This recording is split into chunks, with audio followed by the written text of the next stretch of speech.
Isang mapagpalang araw sa inyo, mga minamahal naming tagapakinig. Kumusta po ang inyong mga puso? Samahan niyo po akong muli sa isang hapong puno ng damdamin kung saan ang bawat kwento ay isang paglalakbay. Gaano mo nga ba kakilala ang taong pinagkakatiwalaan mo ng buong buo? Paano kung ang mukha ng isang anghel ay siyang nagtatago ng isang pusong puno ng lason? Halina't pakinggan natin ang unang kabanata ng isang kwentong susubok sa tibay ng katapatan at liwanag ng katotohanan. Ang tunog ng mga kubyertos na tumatama sa mamahaling pinggan ang tanging maririnig sa malawak na dining area ng Villa Sinagtala para itong isang eksena sa pelikula. Si Don Bantugan Silangan, ang bilyonaryong amo ni Diwa, ay nakangiti sa unang pagkakataon sa loob ng maraming buwan. Ang mga mata nito ay may ningning habang pinagmamasdan ang babaeng katabi niya, si Silakbo Montesillo. Maganda, sopistikada at may ngiting kayang lumusaw kahit sa pinakamatigas na puso. Mula sa kanyang kinatatayuan sa gilid ng komedor, pinapanood ni Diwa ang lahat.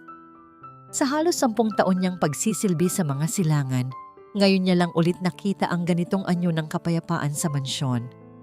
Ngunit sa halip na makaramdam ng saya, isang hindi maipaliwanag na kaba ang nanunuot sa kanyang dibdib. May mali. Isang bagay na hindi niya matukoy pero ramdam na ramdam ng kanyang kaluluwa. More bacon, my love. Malambing na alok ni Silakbo kay Bantugan, kasabay ng isang magaan na haplos sa braso nito. Of course, thank you, mahal, sagot ni Bantugan. Ang kanyang boses ay puno ng paghanga. Sa kabilang dulo ng mesa, tahimik na kumakain ng kambal na sina Alon at Ulap. Ang dalawang bata, na karaniwang maingay at masigla, ay tila mga aninong nakaupo roon. Pinapanood sila ni Diwa ng may pag-aalala. Mula nang dumating si Silakbo sa kanilang buhay, unti-unting nawala ang kislap sa mga mata ng mga ito. Ulap, iha, dahan-dahan sa pag-inom ng juice. You might spill it on your dress. Paalala ni Silakbo sa paslit.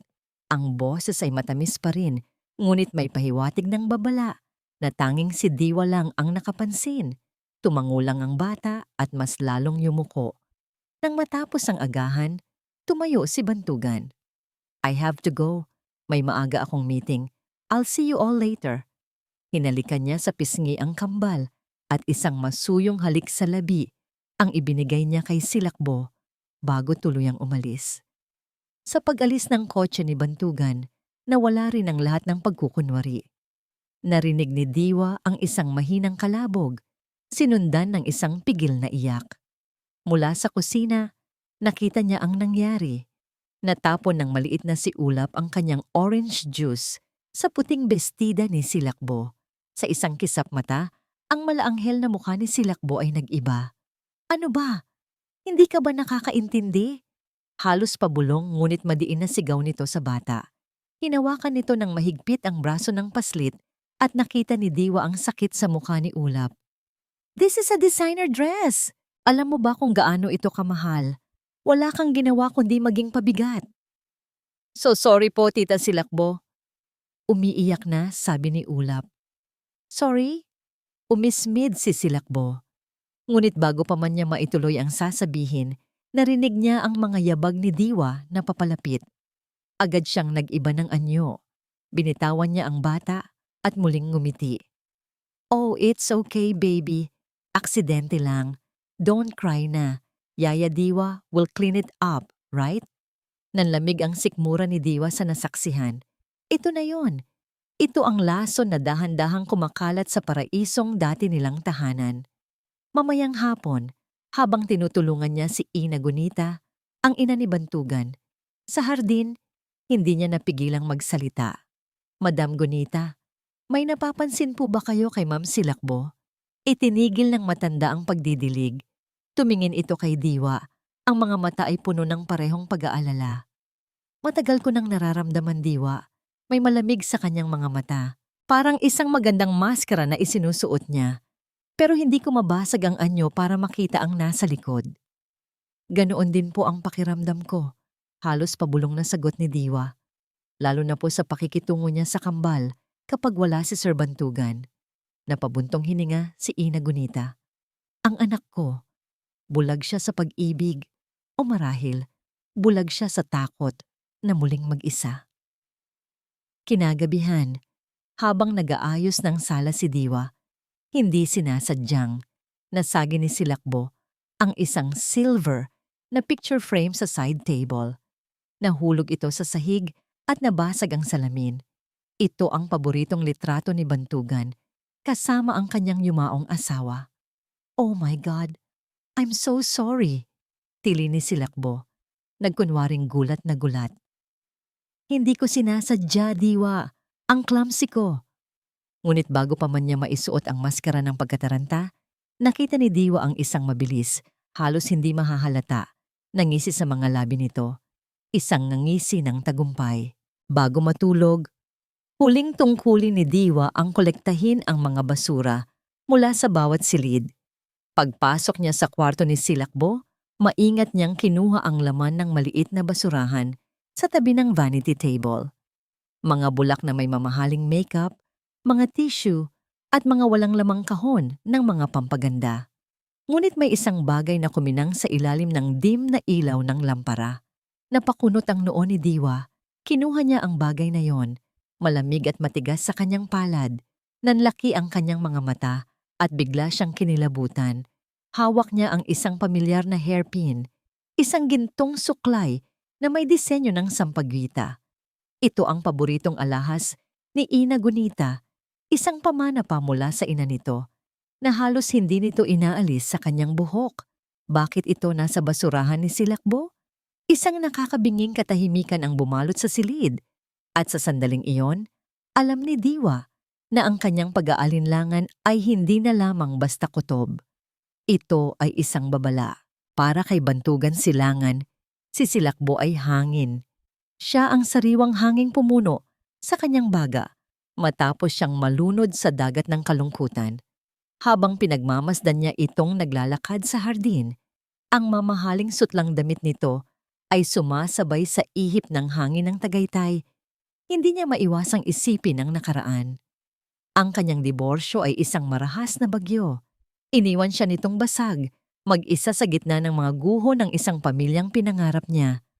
Ang bawat sulok ng Villa Sinagtala ay isang paalala ng kanyang kabiguan. Ang katahimikan ay isang kaaway, at ang kalungkutan ay isang kumot na bumabalot sa kanya tuwing gabi. At pagkatapos, dumating si Silakbo, isang pagsabog ng kulay sa kanyang mundong naging itim at puti. Kaya't nang lapitan siya nito, ang mga mata ay namumugto at ang mga labi ay nanginginig. Agad na bumigat ang kanyang dibdib. "My love, may problema ba?" tanong niya. Hinawakan ang mga kamay nito na kasing lamig ng yelo. Huminga ng malalim si Silakbo, tila nag-aalangang magsalita. "Wala ito, mahal. Ayokong maging dahilan pa ng iyong alalahanin. Sabihin mo sa akin." Pilit ni Bantugan. Ang kanyang boses ay malumanay, ngunit may diin. Tumingin ito sa kanya at sa mga mata nito ay may luhang namumuo. "It's just, I feel like an outsider here, Ban. Sinusubukan kong maging bahagi ng pamilya mo, lalo na para sa mga bata. Pero nararamdaman ko ang pagtataboy mula sa iyong ina at kay Diwa." Kumunot ang noo ni Bantugan. "Ano ang ibig mong sabihin?" "Kanina, sinubukan kong tulungan si Diwa sa paghahanda ng merienda para sa kambal. Pero tinalikuran niya ako. Sinabi niyang sanay na raw siya at si Ina Gunita. Ang mga tingin niya, Ban, para bang sinusuri niya ang bawat galaw ko, para bang naghihintay siyang magkamali ako." Sumbong ni Silakbo, ang boses ay basag na. "Ayokong isipin na nagseselos sila sa atin, pero ano pa ba ang iisipin ko? Baka hindi pa rin nila tanggap na wala na ang dati mong asawa." Ang huling pangungusap ay tumusok sa puso ni Bantugan. Ito ang kanyang kahinaan. Ang pakiramdam na siya ang dahilan ng pagkasira ng lahat. Niyakap niya si Silakbo ng mahigpit. Huwag mong isipin iyan. Ako ang bahala. Kakausapin ko sila. Ngunit ang pakikipag-usap sa kanyang ina ay hindi naging madali. Nakita niya itong nag-iisa sa library, nagbabasa. Ma, simula niya. Napansin ko lang. Sana'y bigyan ninyo ng pagkakataon si Silakbo. Mabuti siyang tao. Ibinaling ni Ina Gunita ang tingin mula sa libro patungo sa kanya. Ang mga mata nito ay seryoso. Hindi kabutihan ang nakikita ko, Bantugan, kundi isang mahusay na pagganap. Mag-ingat ka, anak. May mga ahas na nagbabalat kayong mga paru-paro. Ma naman, bakit ba ayaw ninyong maniwala na maaari akong maging masaya ulit? Bahagyang tumaas ang boses ni Bantugan, dala ng frustrasyon. Si Diwa rin tila iniiwasan siya. Binabastos ninyo ang babaeng mahal ko. Hindi namin siya binabastos. Matatag na sagot ng matanda. Binabantayan namin ang pamilyang ito. Isang bagay na tila nakakalimutan mo dahil nabubulagan ka sa kanyang ganda. Umalis si Bantugan mula sa library na mas magulo ang isip. Ang mga salita ng kanyang ina ay nagtanim ng agam-agam, ngunit ang mga luha ni Silakbo ay mas matimbang. Pinili niyang maniwala sa babaeng nagbibigay sa kanya ng ligaya. Kinahapunan, ang drama ay sumabog. Pumasok si Silakbo sa kanyang opisina sa bahay. Ang mukha ay putlang-putla. Ang kwintas ko. Ang diamond necklace na bigay mo, nawawala. Agad na tumayo si Bantugan. Ano? Saan mo huling nakita? Nasa ibabaw ng aking jewelry box kaninang umaga. Sigurado ako, sabi nito. Ang boses ay nanginginig. Tapos, pumasok si Diwa sa kwarto para maglinis. Siya lang ang tanging pumasok doon buong araw bukod sa akin. Oh, Ban, napahawak ito sa bibig. Hindi, ayokong magbintang. Kilala ninyo si Diwa. Matagal na siya rito. Ang pagkukunwari nitong ayaw magbintang ang siyang pinakamabigat na akusasyon. Naramdaman ni Bantugan ang paninikip ng kanyang dibdib. Si Diwa, ang babaeng nag-alaga sa kanyang mga anak mula pagkabata? Imposible. Ngunit ang takot sa mukha ni Silakbo at ang katotohanang nawawala, ang isang napakahalagang bagay ay nagdulot ng kaguluhan sa kanyang isipan. Hanapin natin sa buong kwarto, sabi niya. Hinalughog nila ang bawat sulok, sa ilalim ng kama, sa loob ng mga drawer, sa banyo. Wala. Baka dapat nating kausapin si Diwa, mungkahi ni Silakbo, pununo ng pag-aalangan ng boses. Para lang malaman kung may napansin siya. O, ayokong gawin ito. Pero, para makasiguro lang tayo, pwede ba nating tingnan ang kwarto niya? Nag-alinlangan si Bantugan. Iyon ay isang paglapastangan sa tiwala. Ngunit ang tingin ni Silakbo, na puno ng takot at pag-asa, ang nagtulak sa kanya. Sige, ngunit gagawin natin ito ng tayo lang. Ayokong mapahiya siya kung wala naman doon. Dahan-dahan silang pumasok sa maliit at malinis na silid ni Diwa. Simple lang ang mga gamit. May mga litrato ng kambal sa ibabaw ng maliit na mesa. Naramdaman ni Bantugan ang hiya. Ano ba itong ginagawa niya? Nang akma na siyang aalis, nagsalita si Silakbo. Teka, ano yan? Itinuro nito ang unan sa kama ni Diwa. May kakaibang bukol sa ilalim niyon. Napakagatlabi si Bantugan habang dahan-dahan niyang iniaangat ang unan. At doon, kumikinang sa ilalim ng ilaw ng hapon, nakalatag sa puting punda ang nawawalang kwintas na diamante. Gumuho ang mundo ni Bantugan. Ang ebidensya ay malinaw, hindi maitatanggi, at masakit. Ang taong pinagkatiwalaan niya, nang lubos para sa kanyang mga anak, ay isa palang magnanakaw. Ang babala ng kanyang ina ay nag-iba ng anyo sa kanyang isipan. Hindi si Silakbo ang ahas, kundi ang babaeng itinuring na niyang pamilya. Ang katahimikan sa sala ay mas matalas pa sa anumang sigaw. Nakatayo si Diwa sa gitna. Kaharap si Bantugan na hawak ang kwintas na diamante na para bang isa itong makamandag na ahas. Sa likod nito, nakatayo si Silakbo. Ang muka ay nakatago sa dibdib ng lalaki. Ang mga balikat ay nanginginig sa mga pigil na paghikbi. Sir Bantugan, maniwala po kayo sa akin. Hindi ko po yan kinuha. Basag ang boses ni Diwa. Ang bawat salita ay isang pagsusumamo. Ang kanyang puso ay dinudurog, hindi dahil sa akusasyon, kundi dahil sa malamig at walang tiwalang tingin sa mga mata ng lalaking pinagsilbihan niya ng tapat. Paano mo ipapaliwanag kung bakit ito nasa ilalim ng unan mo, Diwa? Tanong ni Bantugan. Ang boses ay mababa at kontrolado. Ngunit bakas ang malalim na sakit. Binigyan kita ng tiwala. Itinuring kitang pamilya. Ipinagkatiwala ko sa iyo ang mga anak ko. Hindi ko po alam. Sir, isa po itong patibong. Lumingon siya kay Silakbo. Siya ang naglagay niyan doon. Ako. Humagulgol si Silakbo. Lalong isinubsob ang sarili kay Bantugan. Bakit ko naman gagawin yon? Ano bang kasalanan ko sa iyo, Diwa? Tumigil ka na sa pag-arte mo. Hindi na napigilan ni Diwa ang kanyang galit. Diwa, tama na. Sigaw ni Bantugan.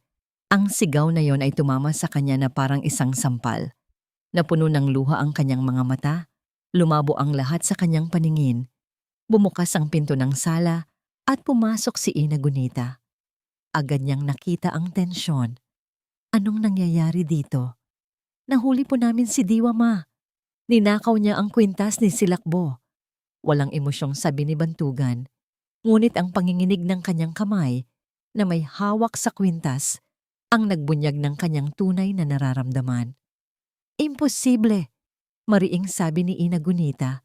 Lumapit ito at tumabi kay Diwa.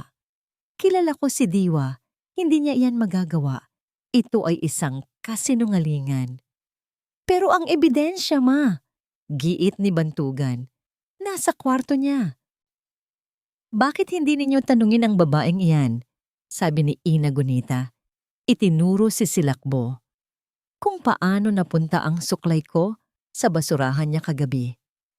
Natigilan si Silakbo. Saglit na nawala ang kanyang pagkukunwari. Ngunit mabilis siyang nakabawi. Ano pong suklay? Wala po akong alam dyan. Baka kung saan nyo lang po naiwala. Nakita mo, Ban? Sabi ni Silakbo.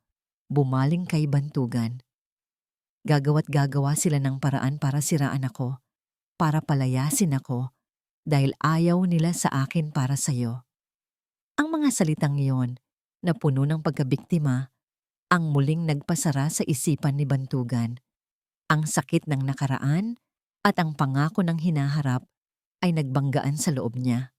At sa huli, pinili niya ang babaeng sa tingin niya ay kailangan niya. Tumingin siya kay Diwa. Ang mga mata ay walang emosyon. Ayoko nang mag-iskandalo. Kunin mo ang mga gamit mo. Umalis ka na. Ang mga salitang iyon ay mas masakit pa sa 10,000 karayom. Bawat letra ay tumagos sa kanyang puso. Pero sir, ang mga bata. Halos pabulong na sabi niya. Kasabay noon, bumukas ang pinto at pumasok ang kambal. Kasama ang isa pang katulong. Yaya Diwa! Sigaw ni Alon. Tumakbo palapit sa kanya. Sumunod si Ulap. Ang mga mata ay puno ng pagkalito sa nakikitang luha ng kanilang yaya. Yumakap ang dalawang bata sa kanyang mga binti. Saan ka pupunta, Yaya? Tanong ni Ulap. Ang boses ay nanginginig. Lumuhod si Diwa. Niyakap ang dalawa ng mahigpit at bumuhos ang lahat ng luhang pinipigilan niya. Hindi siya makapagsalita. Paano niya sasabihin sa mga anghel na ito na iiwan na niya sila? Alon, Ulap, halik kayo rito. Utos ni Bantugan. Ang boses ay nagpipigil ng sariling emosyon. Ayaw! Sigaw ni Alon. Lalong humigpit ang yakap kay Diwa. Don't go, Yaya! Don't leave us! Ang eksenang yun ang unti-unting dumurog sa natitirang kontrol ni Bantugan. Nakita niya ang tunay na pagmamahal sa pagitan ng kanyang mga anak at ng babaeng inaakusahan na niya. Saglit siyang nag-alinlangan. Ngunit nang magsalita si Silakbo, bumalik ang lahat. Hayaan mo na, Ban. Malambing na sabi nito, hinahaplos ang kanyang likod. Para rin ito sa kapakanan ng lahat. Kung nagawa niya itong magnakaw, ano pa ang kaya niyang gawin? Hindi na natin siya mapagkakatiwalaan sa mga bata. Tumigas muli ang puso ni Bantugan. Ang kaligtasan ng kanyang mga anak ang pinakamahalaga. Diwa, ngayon na, mariin niyang sabi. Sa tulong ni Ina Gunita, dinala ang umiiyak na kambal sa kanilang silid. Ang mga hikbi nila ay umalingaungaw sa buong mansyon. Bawat isa ay parang punyal sa puso ni Diwa. Wala siyang ibang dinala, kundi ang maliit na babag na naglalaman ng kanyang mga damit at ang teleponong puno ng litrato ng kambal. Habang naglalakad siya palabas ng malaking pinto ng Villa Sinagtala, nagsimulang pumatak ang ulan. Tila nakikidalamhati ang langit sa kanyang paglisan. Bawat hakbang palayo sa bahay na yon ay parang isang hakbang palayo sa kanyang sariling puso. Nakarating siya sa waiting shed sa labas ng subdivision, basang-basa at nanginginig sa ginaw at sakit. Umupo siya sa malamig na sementadong upuan. Walang patid ang agos ang luha. Doon, sa ilalim ng rumaragasang ulan, naramdaman niya ang tunay na kahulugan ng pag-iisa. Nang kapain niya ang kanyang bulsa para sa pamasahe, may nahawakan siyang matigas at parihabang bagay. Kinuha niya ito. Ang luma at puting tablet ni Bantugan. Ang tablet na ibinigay nito sa kanya ilang linggo na ang nakalipas para may magamit ang mga bata sa kanilang online activities. Naiwan ito sa kanyang bag, akma na sana niyang hahanapin ang numero ng isang guard para ipabalik ito. Ngunit may isang ideya na pumasok sa kanyang isip. Isang maliit na kislap ng pag-aalinlangan. Naalala niya kung paano halos hindi ito ginagamit ni Bantugan at kung paano nanatiling nakalogin ang lahat ng accounts nito doon. Binuksan niya ang tablet. Ang screen ay umilaw at bumungad sa kanya ang pamilyar na wallpaper. Sa isang iglap, ang kanyang pagdadalamhati ay napalitan ng isang bagong damdamin, isang determinasyon. Kung may patibong man, kailangan niyang malaman kung sino ang nasa likod nito. Hindi para sa kanyang sarili, kundi para sa dalawang batang umiiyak ngayon sa loob ng mansyon na tumatawag sa kanyang pangalan. Ang amoy ng kulob at halumigmig ang bumati kay Diwa sa maliit na kwartong inuupahan na niya sa isang masikip na eskinita sa Maynila. Isang malaking pagbabago mula sa malawak at mabangong mga silid ng Villa Sinagtala. Sa labas, ang walang tigil na buhos ng ulan ay tila isang malungkot na kantang sumasalamin sa kanyang nararamdaman. Ilang araw na ang lumipas. Ang kaunting naipon niya ay unti-unti nang nauubos. Ngunit hindi ang pera o ang kanyang kalagayan ang bumabagabag sa kanya. Sa bawat pagpikit ng kanyang mga mata, ang nakikita niya ay ang umiiyak na mga mukha ni na Alon at Ulap. Ang nag-aalalang mukha ni Ina Gunita. Sila ang kanyang pamilya at pakiramdam niya ay pinabayaan niya sila. Paulit-ulit niyang tinitingnan ang mga litrato sa kanyang telepono. Ang tawa ni Alon habang naglalaro. Ang matamis na ngiti ni Ulap habang yakap ang paborito nitong teddy bear. Ang mga alaalang ito ang nagbibigay sa kanya ng lakas. Hindi siya maaaring sumuko. Kinuha niya ang puting tablet na tanging koneksyon niya sa nakaraan. May bahid ng konsensya, binuksan niya ito. Ang unang ginawa niya ay buksan ang internet browser. Sa search bar, maingat niyang tinipa ang pangalan, Silakbo Montesillo. Walang masyadong lumabas. May ilang social media accounts, ngunit lahat ay naka-private. May mga litrato niya sa mga party ng mayayaman. Laging nakangiti, laging perpekto. Ngunit walang impormasyon tungkol sa kanyang pamilya, sa kanyang pinag-aralan, o sa kanyang nakaraan bago siya nakilala ni Bantugan. Para siyang isang multo na bigla na lang lumitaw, isang magandang bangungot. Ang kawalan ng impormasyon ay mas nakakapanghinala pa kaysa sa anumang masamang balita. Isinara niya ang browser at napabuntong hininga. Saan siya magsisimula? Napatingin siya sa icon ng email sa screen. Nakalagin pa rin ang account ni Bantugan. "Patawarin niyo po ako, sir," bulong niya sa sarili. Bago ito i-click, bumungad sa kanya ang inbox ni Bantugan. Puno ng mga email tungkol sa negosyo, mga kumpirmasyon ng meeting, at mga newsletter. Naramdaman niya ang matinding paglabag sa privacy. Ngunit itinulak niya ito sa isang tabi. Para ito sa mga bata. Para ito sa katotohanan. Nag-scroll siya pababa. Hindi alam kung ano ang hinahanap. Nang bigla, isang folder sa gilid ang nakakuha ng kanyang pansin. Ang pangalan nito ay simple lang, Archives. Dahil sa kuryosidad, binuksan niya ito. Naglalaman ito ng mga lumang email. Habang nag-i-scroll siya, isang pangalan ang paulit-ulit na lumitaw bilang sender at recipient sa mga email na may kakaibang paksa. Si Lakbo. At may isa pang pangalan na lagi niyang kausap, isang maliksi Revilla. Binuksan niya ang isa sa mga email. Ang subject ay update sa asset. Mula kay Maliksi para kay Silakbo. Kumusta ang progreso? Kailangan nating bilisan bago pa siya magbago ng isip tungkol sa pag-update ng kanyang last will. Kinabahan si Diwa. Binuksan niya ang isa pa. Ang subject ay hadlang. Mula kay Silakbo para kay Maliksi, ang matanda. Masyado siyang mapagmatsyag. Siya ang problema. Kailangan nating unahin siya.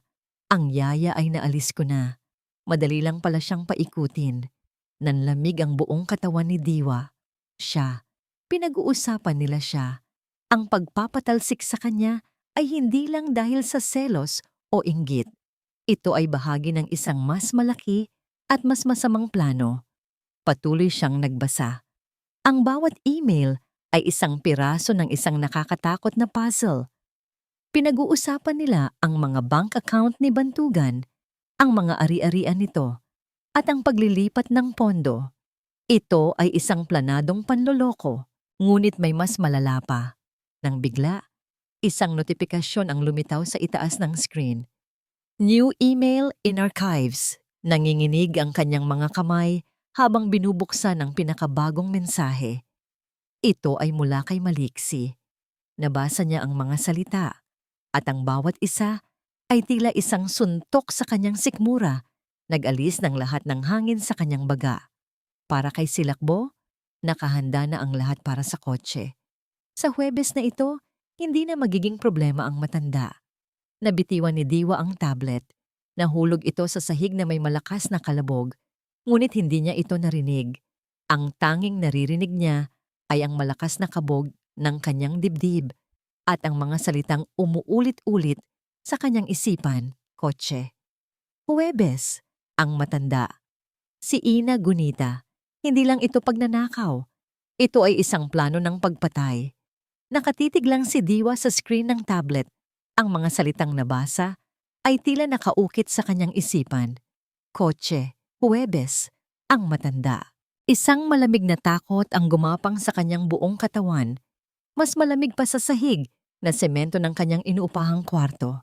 Agad niyang pinulot ang tablet, ang mga daliri ay nanginginig habang binubuksan ang kalendaryo. Ngayon ay Martes, 2 araw. 2 araw na lang bago ang Huwebes.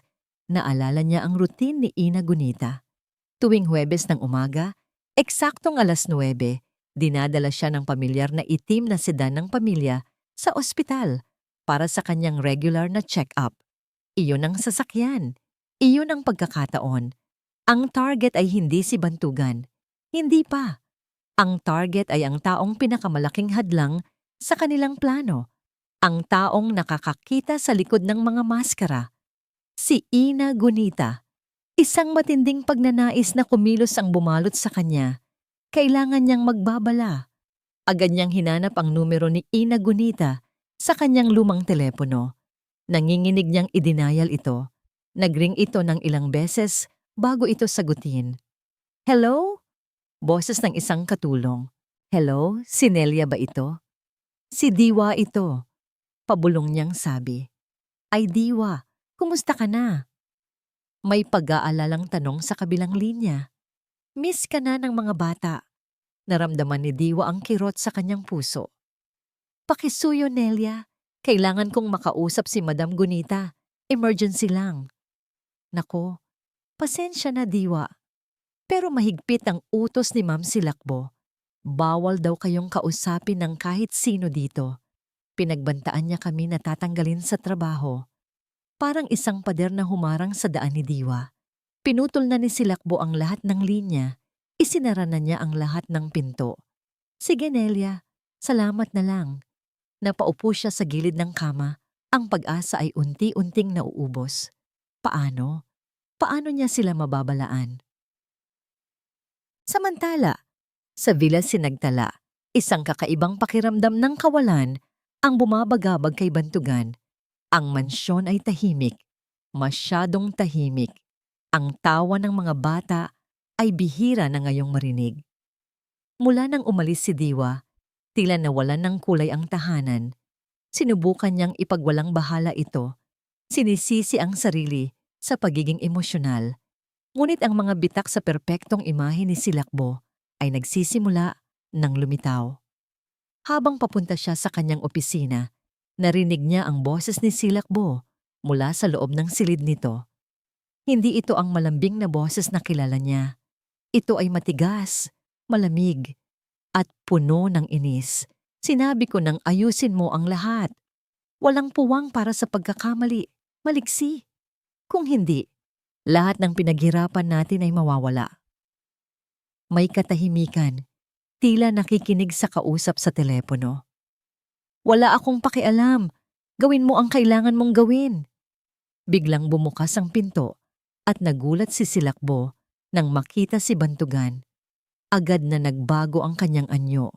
Ang malamig na ekspresyon ay napalitan ng isang matamis na ngiti. Mahal, nandyan ka pala, sabi nito. Mabilis na ibinaba ang telepono. Kakausap ko lang ang event planner para sa isang charity ball. Ang kulit. Tumangulang si Bantugan, ngunit ang narinig niya ay hindi nabura sa kanyang isipan. Maliksi. Iyon ang pangalan ng dati niyang business rival na halos magpabagsak sa kanya. Ano ang kinalaman ni Silakbo dito? Kinagabihan, lalong lumalim ang kanyang pagdududa. Nilalagnat si Alon. Nakahiga ito sa kama. Pawis na pawis at walang ganang kumain. Daddy, I want Yaya Diwa. Mahinang sabi ng bata. Ang mga mata ay halos hindi na maidilat.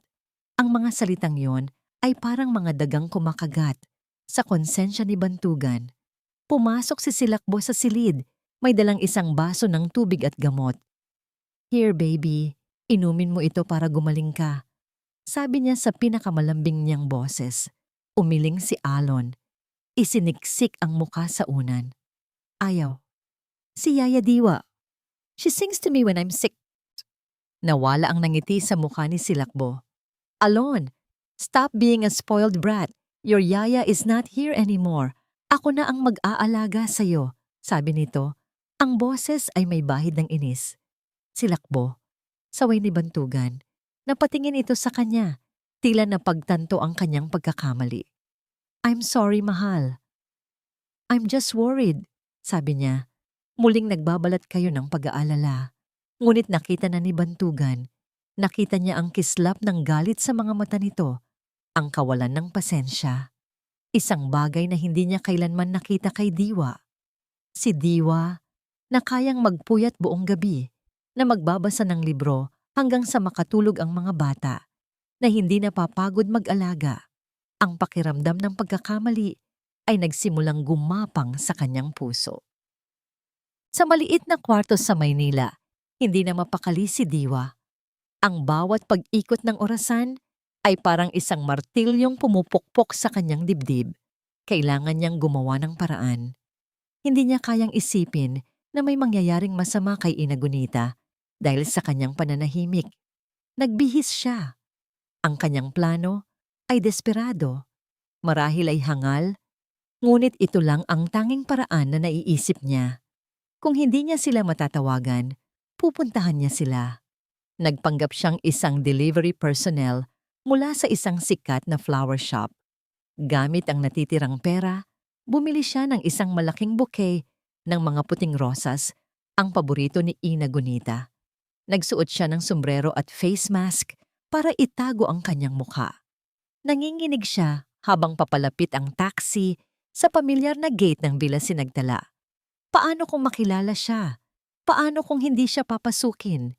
Delivery po para kay Mrs. Gunita Silangan, sabi niya sa intercom. Pilit na binabago ang kanyang boses. Sino po ang nagpadala? Tanong ng gwardiya. Natigilan si Diwa. Hindi niya ito naisip. Ah, isang secret admirer po. Palusot niya.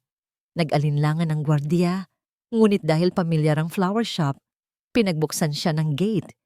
Habang naglalakad siya sa mahabang driveway, ang bawat yabag ay mabigat. Bawat puno, bawat halaman ay nagpapaalala sa kanya ng mga masasayang araw. Itinago niya ang sarili sa likod ng isang malaking halamanan malapit sa main entrance, naghihintay ng tamang pagkakataon. At doon niya siya nakita. Isang lalaking nakasuot ng itim na jacket at bull cap, palihim na naglalakad malapit sa garahe. Hindi niya nakita ang mukha nito ng malinaw, ngunit ang tindig at ang paraan ng pagkilos nito ay nagbigay sa kanya ng matinding kaba. Ito marahil si Maliksi. Dahan-dahan itong lumapit sa itim na sedan, lumingon-lingon sa paligid, bago mabilis na yumuko sa gilid ng gulong sa unahan. May ginawa ito roon na hindi nakita ni Diwa. Pagkatapos ng ilang segundo, mabilis at tahimik itong naglakad palayo at nawala sa likod ng bahay. Kinumpirma na ng kanyang mga mata ang sinasabi ng mga email. Totoo ang lahat. Ang panganib ay naririto na, nag-aabang. Napatingin siya sa malaking bintana ng bahay.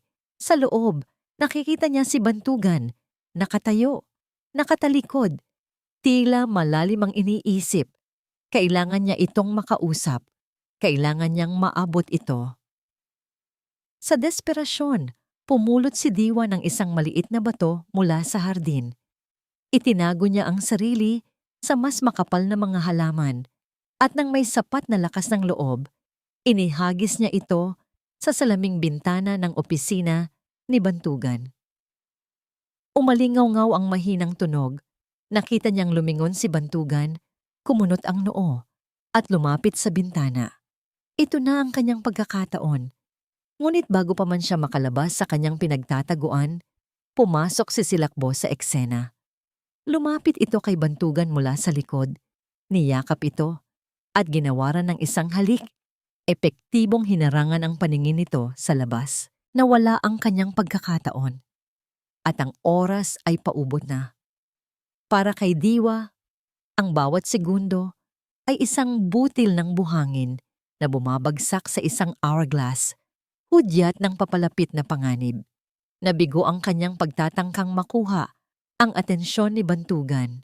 Ngayon, kailangan niyang harapin ang katotohanang nag-iisa siya sa labang ito.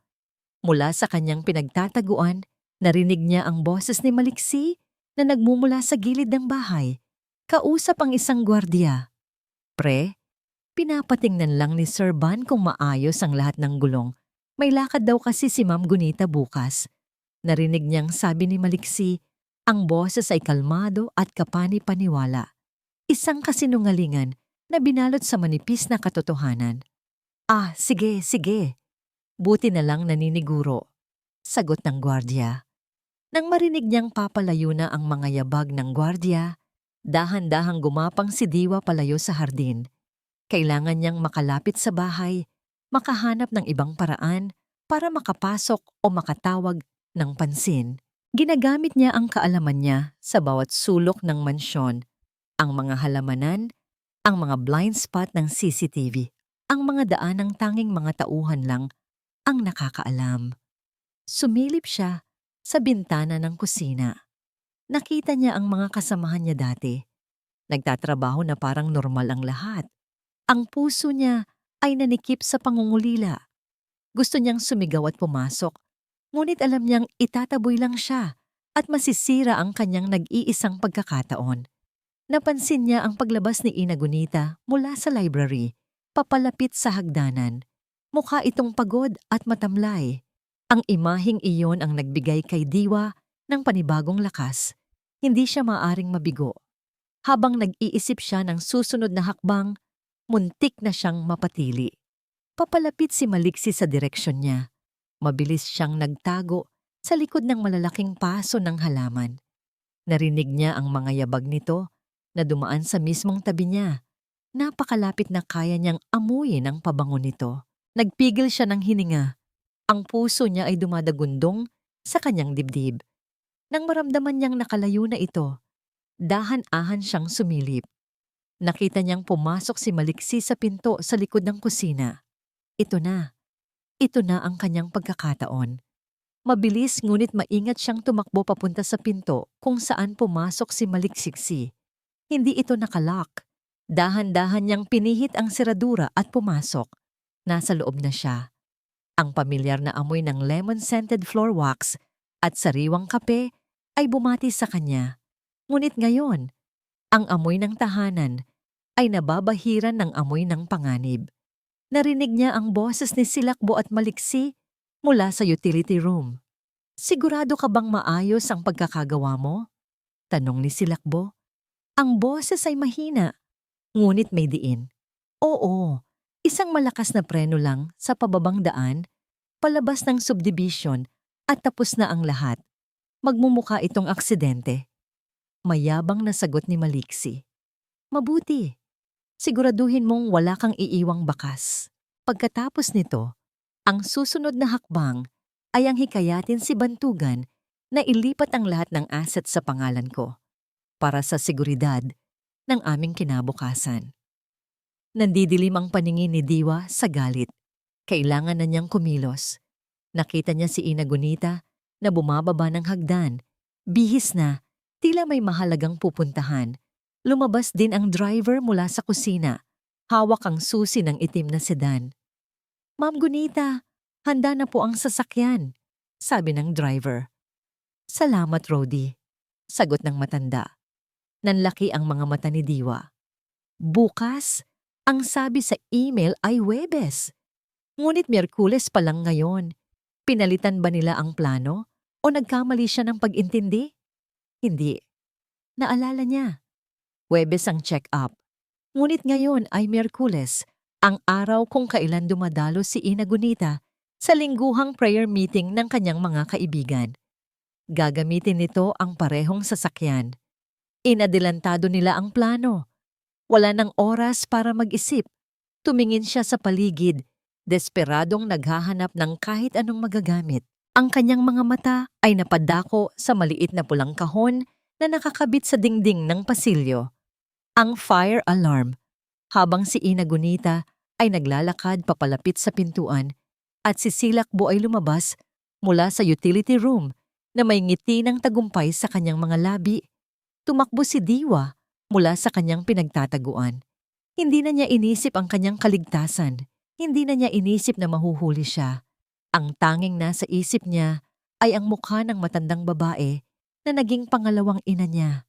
Bago pa man makapag-react ang sinuman, binasag ni Diwa ang salamin ng kahon gamit ang kanyang siko at buong lakas na hinila ang lever pababa. Isang nakabibinging tunog ng alarma ang pumuno sa buong villa sinagtala. Sinisira ang mapanlinlang na katahimikan. Ang nakabibiinging tunog ng fire alarm ay nagdulot ng biglaang kaguluhan sa loob ng villa sinagtala. Ang mga katulong ay nagmamadaling lumabas mula sa kusina. Ang kanilang mga mukha ay puno ng pagkalito at takot. Si Ina Gunita, na akma ng lalabas ng pinto, ay napahinto. Ang kamay ay nasa kanyang dibdib. Maging si Maliksi ay lumabas mula sa utility room. Ang mukha ay nagpapakita ng pagkagulat. Sa gitna ng lahat ng ito, nakatayo si Diwa. Ang kamay ay nasa pingga pa rin ng alarma. Ang kanyang dibdib ay humihingal. Ang unang nakakita sa kanya ay si Silakbo. Ang pagkagulat sa mukha nito ay mabilis na napalitan ng isang malademonyong nangiti ng oportunidad. "Diwa, anong ginagawa mo rito?" Sigaw nito na agad nakuha ang atensyon ng lahat. Ikaw ang may kagagawan nito. Lahat ng mata ay napunta kay Diwa. Lumabas si Bantugan mula sa kanyang opisina, naalarma sa ingay. Ang una niyang nakita ay ang babaeng pinalayas niya, nakatayo na parang isang kriminal sa gitna ng kanyang pamamahay. Anong ibig sabihin nito? Tanong ni Bantugan. Ang boses ay puno ng galit at pagkalito. Bago pa man makasagot si Diwa, inunahan na siya ni Silakbo. Nakita ko siya, Ban. Pumasok siya na parang magnanakaw at pinindot ng alarma. Tinatakot niya tayo. Hindi totoo yan. Sigaw ni Diwa. Ang kanyang boses ay nanginginig ngunit desperado. Sir Bantugan, pakinggan niyo po ako. Ang kotse. Huwag ninyong pasakayin si Madam Gunita sa kotse. Kumunot ang noo ni Bantugan. Ano bang pinagsasasabi mo? May plano sila. Patuloy ni Diwa. Itinuro si Silakbo at si Maliksi. Sinira nila ang preno ng sasakyan. Gusto nilang patayin si Madam Gunita. Isang kolektibong paghinga ng pagkagulat ang narinig mula sa mga katulong. Ngunit si Bantugan ay tumingin lamang sa kanya na parang isa siyang baliw. Ang babaeng nagnakaw sa kanila ngayon ay nag-iimbento ng mga nakakatakot na kwento. Hinawakan ng 2 security guard si Diwa sa magkabilang braso. Hindi na siya nanlaban. Ang kanyang mga mata ay nakatuon lamang kay Bantugan, umaasa, nagmamakaawa na sana'y paniwalaan siya. Ngunit ang mukha ni Bantugan ay isang blangkong pader. Ang sakit ng pagtataksil na naramdaman niya nung nakaraang araw ay bumalik. Mas matindi pa. Para sa kanya, ito ay isang desperadong pagtatangka ng isang babaeng puno ng galit at paghihiganti. Lumapit si Silakbo kay Bantugan, yumakap ng mahigpit at nagsimulang umiyak ng malakas. Natatakot ako, Ban, humagulgol ito. Tingnan mo kung ano ang kaya niyang gawin. Paano kung bumalik siya? Paano kung saktan niya ang mga bata? Puno siya ng galit sa akin, sa atin. Ang bawat salita ni Silakbo ay isang patak ng lason na muling kumalat sa isipan ni Bantugan. Ang imahe ni Diwa bilang isang mapagmahal na yaya ay tuluyan ng nabura at napalitan ng imahe ng isang mapanganib na estranghero. Tanging si Ina Gunita ang nanatiling tahimik, pinagmamasdan ng lahat. Tumingin siya sa mga mata ni Diwa. Hindi siya nakakita ng kabaliwan o galit. Ang nakita niya ay purong takot at desperasyon. Isang bagay sa loob ng matanda ang nagsasabing may katotohanan sa sinasabi ng babae. Bantugan, anak. Simula ni Ina Gunita, ngunit pinutol siya ni Bantugan. Ma, huwag ngayon, sabi niya. Ang kanyang tingin ay matigas. Tumingin siya sa mga gwardiya. Tawagin ang pulis. Ipakulong ninyo siya. Ang mga salitang yon ay parang isang hatol ng kamatayan para kay Diwa. Gumuho ang kanyang mundo. Wala na. Talo na siya. Ang kanyang huling pag-asa na mailigtas sila ay nawala na. Habang hinihila siya palabas ng mga gwardiya, ang huli niyang nakita ay ang mga mata ni Bantugan. Walang awa, walang pag-unawa. Tanging isang malamig na pader ng pagkadismaya. Nakita rin niya ang nagtagumpay ng ngisi sa likod ng mga pekeng luha ni Silakbo. Nang makalabas sila, saka lang pinatay ang alarma. Ang biglaang katahimikan ay mas nakabibingi pa. Sa loob, hinarap ni Silakbo si Bantugan. Ban, sabi niya. Ang kanyang boses ay nanginginig pa rin. Ito na ang patunay. Hindi tayo ligtas hanggat malaya siya. Kailangan nating protektahan ang pamilyang ito. Ang kinabukasan natin. Hinawakan niya ang mga kamay ni Bantugan. Pakasalan mo na ako, Ban. Magpakasal na tayo agad. Sa ganoong paraan, magkakaroon ako ng karapatan na tumulong sa pagprotekta sa iyo, sa mga bata. Magsimula tayo ng bago, isang buhay na ligtas at puno ng pagmamahal, malayo sa mga anino ng nakaraan. Si Bantugan, napagod na sa gulo, na puno ng takot para sa kanyang pamilya at nalulunod sa mga matatamis na salita ni Silakbo, ay tumingin sa kanya. Sa sandaling iyon, Ang pagpapakasal kay Silakbo ay tila ang tanging solusyon, ang tanging paraan upang maibalik ang kapayapaan at seguridad. Tumango siya. Sige, sabi niya, ang boses ay pagod. Magpapakasal tayo. Ang nangiti ni Silakbo ay kasing liwanag ng araw, ngunit ang mga mata nito ay kasing dilim ng gabi. Ang lahat ay naaayon sa kanyang plano. Ang huling bitag ay isinara na. Ang malamig at walang lamang selda ng presinto ay isang malupit na katotohanan para kay Diwa. Umupo siya sa isang sulok, niyakap ang kanyang mga tuhod, habang ang mga salita ni Bantugan, "Ipakulong ninyo siya," ay paulit-ulit na tumatatak sa kanyang isipan. Pakiramdam niya ay naubos na ang lahat ng kanyang luha. Ngayon, ang tanging natitira ay isang mapurol na sakit at ang nakakabinging tanong na, paano na? Isang pulis ang lumapit sa kanyang selda. May isang tawag ka. Sino ang gusto mong tawagan? Tumingin si Diwa sa pulis. Isang maliit na kislap ng pag-asa ang sumilay sa kanyang mga mata. Mayroon pa siyang isang huling baraha. Isang tao na umaasa siyang makikinig pa rin. Hindi sa ebidensya, kundi sa tinig ng katapatan. Si Ginita. Silangan po. Sabi niya, ang kanyang boses ay mahina, ngunit buo. Samantala, sa Vilay Sinagtala, hindi mapakali si Ina Gunita. Ang eksena kanina ay patuloy na naglalaro sa kanyang isipan. Ang desperadong sigaw ni Diwa. Ang takot sa mga mata nito. Hindi ito ang mga mata ng isang sinungaling. Habang si Bantugan ay abala sa pakikipag-usap sa mga pulis sa telepono at si Silakbo ay nagkukunwaring nagpapahinga sa kanyang silid, tahimik na lumabas si Ina Gunita ng bahay.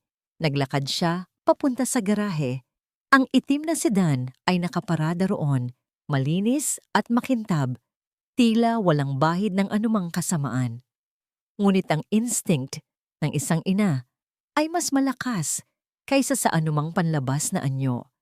Mayroon siyang isang pinagkakatiwalaang mekaniko na ilang dekada nang nagsisilbi sa kanilang pamilya. Kinuha niya ang kanyang telepono at tinawagan ito. "Mang Tonyo, si Gunita ito," sabi niya. Ang boses ay mahinahon. "May ipapakiusap sana akong pabor. Isang bagay na napaka-importante at kailangang manatiling lihim sa pagitan nating dalawa." Ilang minuto lang ang lumipas. Tumunog ang telepono ni Ina Gunita. Isang numero mula sa presinto ng pulisya. Agad niya itong sinagot. "Hello? Madam Gunita, si Diwa po ito," sabi ng boses sa kabilang linya. Basag at puno ng pagod. Huminga ng malalim si Ina Gunita. "Diwa, nasaan ka? Pupuntahan kita." Pagdating ni Bantugan sa presinto, ang kanyang intensyon ay simple lang. Kausapin si Diwa. Alamin kung ano ang gusto nito para tumigil na sa panggugulo. Marahil ay mag-alok ng pera kapalit ng isang restraining order. Ngunit natigilan siya nang makita kung sino ang nasa loob na ng interrogation room. Kausap ang babaeng ipinakulong niya. Ang kanyang ina. Nakaupo si Ina Gunita sa tapat ni Diwa. Sa ibabaw ng mesa sa pagitan nila ay ang puting tablet. "Ma, anong ginagawa ninyo rito?" tanong ni Bantugan. Ang boses ay puno ng pagtataka. Tumingin sa kanya si Ina Gunita. Ang mga mata nito ay kalmado ngunit may bigat ng isang paparating na bagyo. Hindi niya ito sinagot. Sa halip, ibinaling niya ang kanyang atensyon kay Diwa. "Ipakita mo sa akin ulit, Iha." Nanginginig ang mga kamay ni Diwa habang binubuksan ng email. Itinuro niya ang mensahe sa screen. Binasa ito ni Ina Gunita ng malakas. Ang bawat salita ay malinaw at matalas sa katahimikan ng silid. Nakahanda na ang lahat para sa kotse. Sa Huwebes na ito, hindi na magiging problema ang matanda.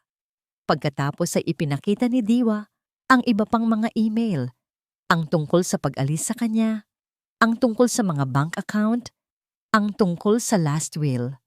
Ang bawat isa ay isang piraso ng katotohanan na bumubuo sa isang nakakatakot na larawan. Si Bantugan ay nakatayo lang doon, hindi makapaniwala sa kanyang naririnig. Ano yan? Gawa-gawa lang niya yan. Madaling peke ng mga email. Ito ba peke rin, Bantugan? Tanong ni Ina Gunita. Ang boses ay nagsimula nang manginig sa pinipigilang galit. Tumunog ang kanyang telepono. Inilagay niya ito sa loudspeaker. Hello, Ma'am Gunita? Boses ni Mang Tonyo. Tonyo, ano ang nakita mo? Tanong ng matanda. Ma'am, tama po ang hinala ninyo. Ang brake line po ng sedan. Malinis ang pagkakaputol. Isang matalas na blade ang ginamit. Hindi po ito aksidente. Kung umandar po ito at inapakan ng preno, sa matarik na lugar, wala na po. Diretso na sa bangin. Mabuti na lang po at hindi ninyo ginamit. Nabitiwan ni Bantugan ang kanyang hininga. Ang hangin ay tila nawala sa silid. Ang mga salita ng mekaniko ay umalingaw-ngaw sa kanyang tainga. Paulit-ulit. Malinis ang pagkakaputol. Diretso na sa bangin. Tumingin siya mula sa tablet, patungo kay Diwa na umiiyak ng tahimik. At pagkatapos ay sa kanyang ina, na ang mga mata ngayon ay puno ng luha, ng sakit at galit. Muntik mo nang hayaang mamatay ang sarili mong ina. Bantugan, sabi ni Ina Gunita, ang bawat salita ay isang sampal. Nabulag ka, naging bingi ka, at sa iyong pagiging bulag at bingi, halos winasak mo na ang pamilyang ito. Si Diwa, ang babaeng tinrato mo na parang basura. Siya ang nagligtas sa buhay ko. Parang gumuho ang sahig na kinatatayuan ni Bantugan. Ang lahat ng kasinungalingan ni Silakbo, ang lahat ng kanyang pagdududa, ang lahat ng kanyang mga maling desisyon ay bumagsak sa kanya ng sabay-sabay. Ang katotohanan ay masakit, nakakahiya at nakamamatay. Sa gitna ng kanyang pagkagulat, nag-vibrate ang kanyang telepono. Isang text message, binuksan niya ito nang wala sa sarili, mula kay Silakbo. Naghanda ako ng isang surprise engagement party para sa atin mamayang gabi dito sa villa. My love, can't wait to be your wife. Itinaas ni Bantugan ang kanyang tingin mula sa telepono. Ang kanyang mga mata ay nanlilisik sa isang uri ng galit na hindi pa niya naramdaman kailanman. Ang pag-ibig na inakala niyang totoo ay isa palang bitag. At ngayong gabi, ang manghuhuli ang siyang mahuhuli. Mahal ko, ang Villa Sinagtala ay naliligo sa mga ilaw at marahang tugtugin. Ang mga caterer ay abala sa pag-aayos ng masaganang handa sa hardin. Ang lahat ay perpekto para sa isang sorpresang engagement party. Si Silakbo Montesillo, na nakasuot ng isang makinang na pulang bestida, ay ang larawan ng isang nagagalak na nobya. Nginitian niya ang bawat bisita. Karamihan ay mga kasosyo sa negosyo ni Bantugan at ilang malalapit na kaibigan ng pamilya. Sa isang sulok, nakatayo si Maliksi Revilla, nagpapanggap bilang isang pinsan ni Silakbo.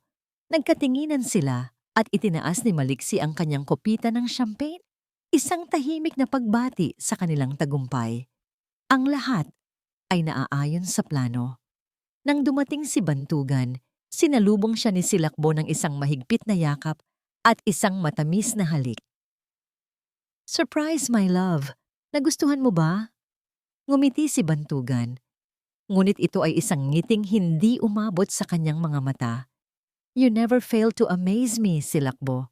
You've outdone yourself. Para sa iyo, mahal. Para sa atin. Bulong nito. Ang gabi ay nagpatuloy. Si Bantugan ay gumanap bilang isang masayang nobyo. Nakipag-usap siya sa mga bisita, tumawa sa kanilang mga biro at hinawakan ang kamay ni Silakbo na para bang ito ang pinakamahalagang yaman sa mundo. Ngunit sa loob-loob niya, isang bagyo ng galit, sakit, at pagsisisi ang nagngangalit. Bawat ngiti, bawat haplos ni Silakbo ay parang apoy na pumapaso sa kanyang balat. Tumingin siya sa paligid, sa mga taong naroon. Hindi alam na sila ay mga manunoo manonood sa isang dula-dulaan. Nang dumating ang oras para sa talumpati, kinuha ni Silakbo ang mikropono. "Magandang gabi sa inyong lahat," masayang bati niya. "Maraming salamat sa pagdating sa aming munting selebrasyon.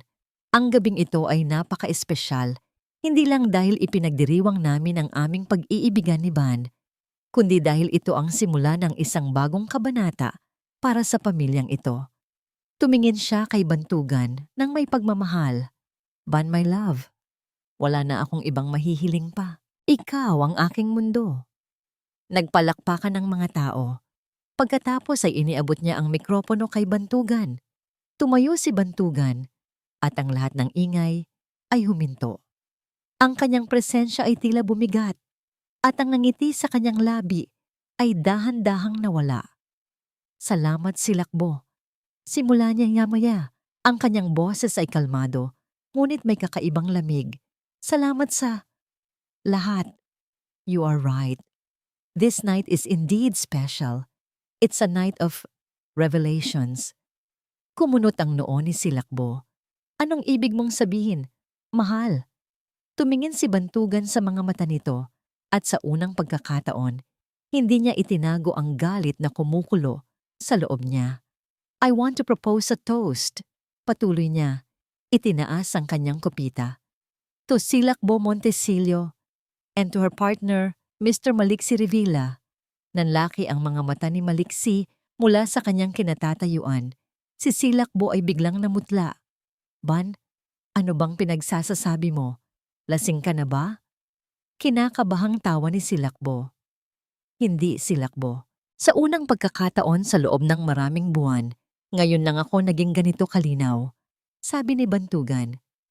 "A toast to a brilliant performance, isang pagganap na halos kumitil sa buhay ng aking ina." Isang bulungan ng pagkagulat ang kumalat sa mga bisita. At isang toast din sa babaeng nagligtas sa kanya. Patuloy ni Bantugan, ang kanyang boses ay bahagyang nanginig. "Isang babaeng pinalayas ko, inakusahan ng pagnanakaw at ipinakulong dahil naging bulag ako. Sa hudyat na yon, bumukas ang mga pinto ng mansyon, lumabas ang 2 unipormadong pulis, at sa pagitan nila, payapang naglalakad si Diwa, kasama si Ina Gunita sa kanyang tabi. Ang mukha ni Silakbo ay nag-iba mula sa pagkabigla patungo sa purong galit. "Ano to? Isang bitag. Bantugan, paano mo nagawa sa akin ato? Ako ang biktima rito. Ang babaeng yan ay isang magnanakaw at stalker." "Hindi na ngayon, Silakbo," sabi ni Bantugan. Inilabas ang kanyang telepono at ikinonekta ito sa sound system. Ang pag-uusap nila ni Mang Tonyo tungkol sa pinutol na brake line ay umalingaw-ngaw sa buong hardin. Sinundan ito ng pagpapakita ng mga kopya ng email sa isang malaking screen na biglang bumaba sa likod. "Bantugan, you bastard!" sigaw ni Maliksi. Akmang tatakbo, ngunit mabilis siyang hinarang ng mga pulis. Nawala na ang lahat ng pagkukunwari ni Silakbo. Ang malaanghel na mukha ay napalitan ng isang demonyo. "Oh, ginawa namin yon. At dapat lang sa inyo." Sigaw niya, itinuro si Bantugan. "Dahil sa'yo, nawala ang lahat sa pamilya ni Maliksi. Dahil sa'yo naghihirap kami. Karapat-dapat ka lang makuhaan ng lahat. Ang tanga-tanga mo, Bantugan. Napakadali mong paikutin. Isang matamis na ngiti, ilang patak ng luha, at nasa palad na kita." Ang bawat salita ay isang punyal sa puso ni Bantugan, ngunit tinanggap niya ito. Ito ang kabayaran sa kanyang katangahan. "Tapos na ang pagganap mo, Silakbo," malamig na sabi ni Bantugan. Habang kinukuha ng mga pulis si Silakbo, napadaan ito sa harap ni Diwa. "Ikaw," sabi ni Silakbo. Ang mga mata ay nag-aapoy sa galit. "Isa ka lang hamak na katulong. Paano?" "Dahil hindi lahat ng bagay sa mundo ay nabibili ng pera," mahinahong sagot ni Diwa. At ang katapatan ay isa na roon. Dinala na ng mga pulis ang 2 nagkasala. Ang mga bisita ay naiwang tulala. Sa gitna ng katahimikan na naiwan, isang pares ng mga mata lang ang hinanap ni Bantugan. Nagkatitigan sila ni Diwa. Walang salitang namutawi. Ngunit sa kanilang mga mata, isang buong kwento ang nabuo. Isang kwento ng pasasalamat, malalim na pagsisisi, at isang sinag ng pag-asang naghihintay sa hinaharap. Lumipas ang ilang buwan, ang iskandalo sa Villa Sinagtala ay dahan-dahang humupa, naging isang babala sa mga sirkulo ng alta sosyedad. Ang mga ilaw at palamuti ng gabing iyon ay matagal nang inalis, at ang natira ay isang katahimikan. Ngunit hindi na ito ang katahimikan ng kalungkutan, kundi ang katahimikan ng paghilom. Si Bantugan Silangan ay nagbago. Ang dating abala at tila malayo na ama ay natutong unahin ang tunay na mahalaga. Tuwing hapon, sa halip na magbabad sa opisina, umuuwi siya ng maaga para makipaglaro sa kambal sa hardin. Ang kanilang mga tawa, na minsay nawala, ay muling umalingaw-ngaw sa buong mansyon. Sila ang naging sentro ng kanyang mundo. Isang hapon, habang pinapanood niya sina Alon at Ulap na naghahabulan, lumapit ang kanyang ina, may dalang 2 tasa ng tsa. "Masaya silang makita kang muli, anak," sabi ni Ina Gunita. Ngumiti si Bantugan, isang tunay na ngiti. "Ako ang mas masaya na makita sila, ma. Patawad kung kinailangan pa ng isang trahedya para mamulat ako." "Ang mahalaga ay natuto ka," sagot ng matanda. Hinahaplos ang kanyang likod, "at mayroon ka pang isang bagay na kailangang ayusin." Alam ni Bantugan kung ano ang tinutukoy ng kanyang ina. Ilang linggo na niya itong iniisip, naghahanap ng tamang lakas ng loob. Si Diwa ay hindi na bumalik sa Villa Sinagtala. Matapos ang lahat, tinanggihan niya ang alok ni Bantugan na triplehin ang kanyang sahod. Sinabi niyang kailangan niya ng panahon at espasyo. Sa tulong ni Ina Gunita, nakahanap siya ng isang maliit na apartment malapit sa dagat at nagsimulang magtrabaho sa isang maliit na coffee shop na pag-aari ng isang malayong kamag-anak. Kinabukasan, nagmaneho si Bantugan papunta sa maliit na bayan sa tabi ng dagat. Nahanap niya ang coffee shop, isang simpleng lugar na may amoy ng kape at sariwang hangin mula sa karagatan. Nandoon si Diwa sa likod ng counter, nakasuot ng isang simpleng apron, ang kanyang buhok ay nakatali. May ngiti sa kanyang mga labi habang kinakausap ang isang customer, isang ngiti na payapa at totoo. Mas maganda siya ngayon nang wala ang lahat ng bigat na ipinataw sa kanya ng mundo. Nag-alinlangan si Bantugan. Ano ba ang karapatan niyang guluhin ang kapayapaang ito? Ngunit humakbang pa rin siya papasok. Napansin siya ni Diwa. Saglit na nawala ang ngiti nito, napalitan ng pagkagulat. Ngunit walang galit sa kanyang mga mata. Walang panunumbat. "Sir Bantugan," bati niya. Ang kanyang boses ay mahinahon. "Diwa," sagot niya. "Huwag mo na akong tawaging Sir. Bantugan na lang." Nagkaroon ng ilang segundong katahimikan. Gusto kong personal na humingi ng tawad." Simula ni Bantugan, ang kanyang boses ay puno ng sinseridad. Walang sapat na salita para sabihin kung gaano ako nagsisisi, Diwa. Sa lahat ng sakit na idinulot ko sa'yo, sa hindi ko pakikinig, sa hindi ko pagtitiwala. Pinalayas kita, inakusahan, samantalang ikaw pala ang tanging nagpoprotekta sa amin. Patawarin mo sana ako. Tumingin si Diwa sa labas, sa mga alon na humahampas sa dalampasigan. "Matagal na po kitang pinatawad, Bantugan." Sabi niya, bumaling pabalik sa kanya. Ang pagpapatawad ay hindi para sa taong nagkasala, kundi para sa sarili mong kapayapaan. Nakahinga ng maluwag si Bantugan. "Salamat." "Kumusta na po sila?" "Ang mga bata?" tanong ni Diwa. Ang kanyang boses ay biglang lumambot. "Hinahanap ka nila. Araw-araw," sagot ni Bantugan. "Walang araw na hindi ka nila nababanggit. Miss na miss ka na nila." Isang butil ng luha ang pumatak mula sa mata ni Diwa na mabilis niyang pinunasan. "Diwa, alam kong napakalaki ng hinihiling ko," sabi ni Bantugan. Ang kanyang boses ay halos pabulong.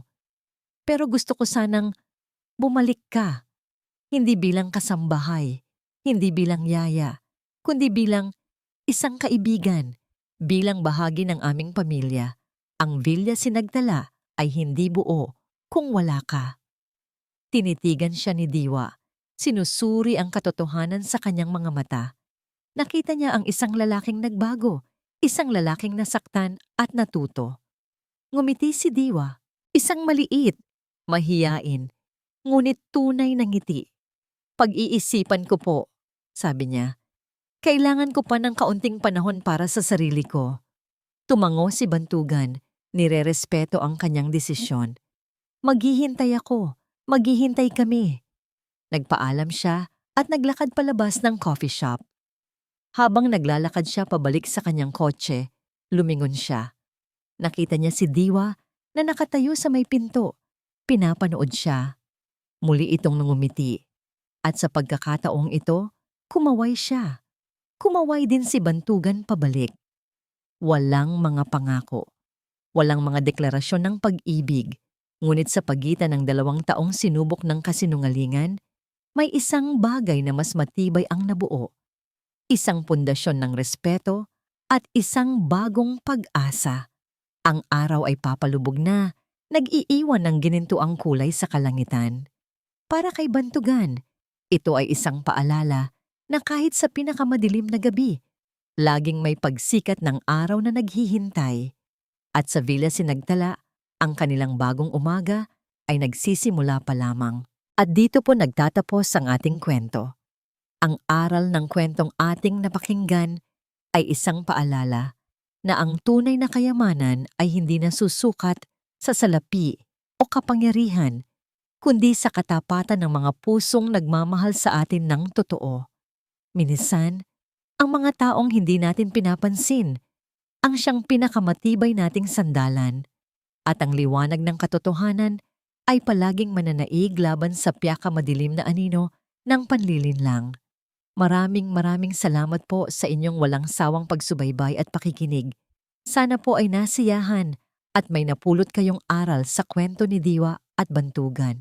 Ano pong uri ng kwento ang gusto ninyong marinig sa susunod? I-comment lamang po sa ibaba. Ang inyong mga mungkahi ay napakahalaga po sa amin.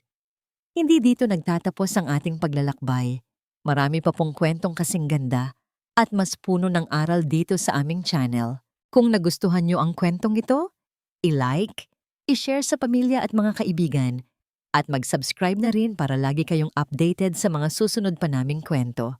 I-click nyo ang notification bell para kayo ang unang makarinig kapag may bago kaming upload. Pagpalain po kayo ng Panginoon, kayo at ang inyong buong pamilya. Hanggang sa muli!